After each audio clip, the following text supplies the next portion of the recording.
Hey, what's up, my uplifting life partners? This is Ron Simplified Myers. Today, I wanted to come talk to you guys. I actually just came from playing basketball, so I know I probably look like I just came from playing, just shooting around a little bit, um, getting my little energy back a little bit more. I wasn't as I was told. I wasn't huffing and puffing as much today. I didn't run it that hard, but still, and I'm getting in better shape. That's the bottom line. But anyway, today I wanted to come talk to you about dating while being separated in marriage. There was a young lady I was having this conversation with, and she was saying that her husband he's been dating, since they got separated, and she was starting to look at a couple people to date, and she was starting to have that idea herself. And kind of mentioned it to the therapist, and the therapist was saying, "Hey, if your relationship can handle this might be a good thing to see. If this is a marriage worth saving because of the outside relationships where they lead." And basically she was asking me, did I think that was a good idea? And for me, that was an easy answer, because I said the people outside of your marriage is not your problem. So the people outside your marriage will never be the answer. Anytime you step outside of your marriage, or you're dating, it doesn't have to be a marriage conversation. Anytime you step outside your relationship to get something healed in your current relationship, do you see how silly that sounds? It doesn't even make sense. There's no logic to it whatsoever.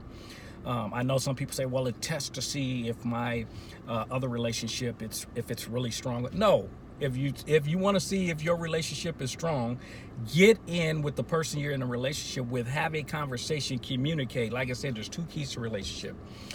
One is accepting people as they are, excuse me, which I call love. And then the second one is communication. If you're having issues in your relationship, you need to communicate and get those resolved.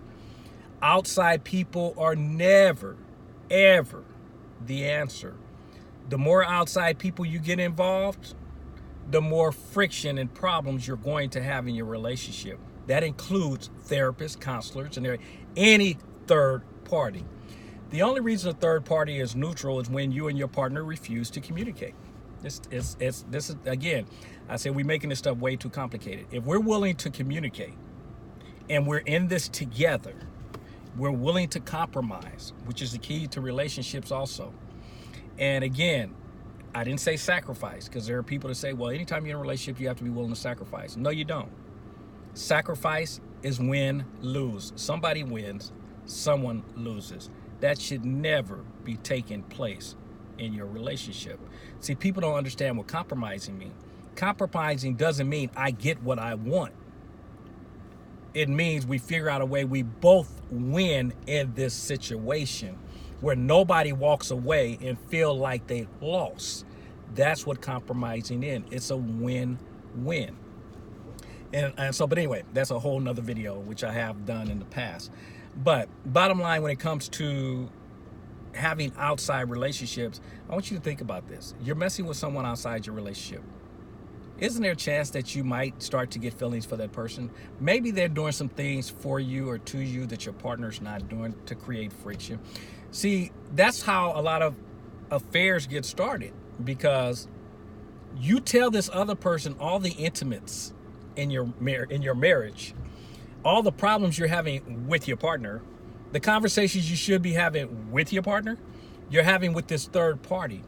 Now this third party knows the things that you like and don't like, and therefore, because they're just sleeping with you, they're not going to create friction. So guess what?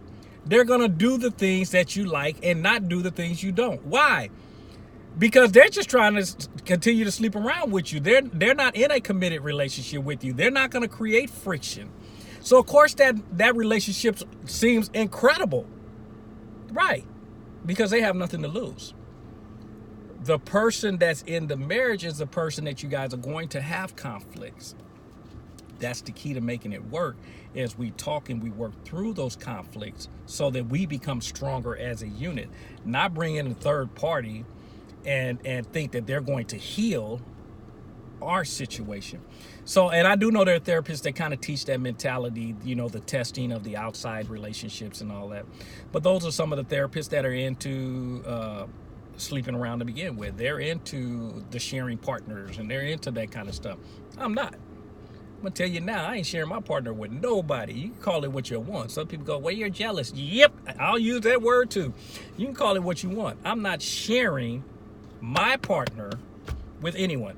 That's why I just did, if you guys haven't saw my last video, was on monogamy, because there was a gentleman that asked, because he was basically telling me, he said it's 100% sure that we weren't meant to be monogamous. Watch that video. It's funny because when people talk about that, I say, yeah, because you're speaking from your perspective because you want to sleep around. And so we're going to always say we're for certain things when it works in our favor. But ultimately, you'll pay for that thought process. So, but anyway, never ever will I agree that having someone outside is going to heal what's going on inside. Now, I do know there are people that go out there and they mess around and then they find out, whoo, I thought my relationship was bad. My relationship was pretty good, and now they want to come back home. But a lot of times there's a lot of issues that have been created in the meantime that relationship will never be healed. So, no, I'm not for going outside, because again, that person goes out, get their emotions tied in with someone else. They go out and get somebody else pregnant.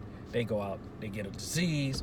You got to understand, all that stuff comes back to you. If we try in our marriage and you go out and have a kid, that kid is not something that we could just say, okay, it's over now. Everything's good. We're back together, because the kid is still present. And now that kid is going to be a part of our life forever, which is a reminder of what you were doing outside of our marriage. And again, we're not going to hold a grudge against the kid, and I hope you don't if you decide to go that path, because it's not the kid's fault. That was an agreement that you guys came to and thought it was good therapy. But every time you see that kid, that is a reminder of a bad time in your marriage. And again, that's not saying you can't heal and move on, but don't think the scar will disappear. So, as you guys know, it ain't right, it ain't wrong. It is my opinion. Now, if you haven't had the opportunity to watch my other videos, go over to ronsyouchannel.com, the letter U, ronsyouchannel.com. Leave comments. Subscribe definitely to the YouTube channel, and leave comments on this video and other videos, and definitely share them. It is definitely appreciated. And you can also get a copy of my book. It's at relationshipfreebook.com. Again, that's relationshipfreebook.com. Get your version, and then share with me on my social medias also on your feedback on the book. I definitely look forward to that. And as you guys know, if you're not having fun, you should be doing something else. Heal your relationship between the two of you, and do not think a third party is the answer. I'll talk to you guys tomorrow. Bye-bye.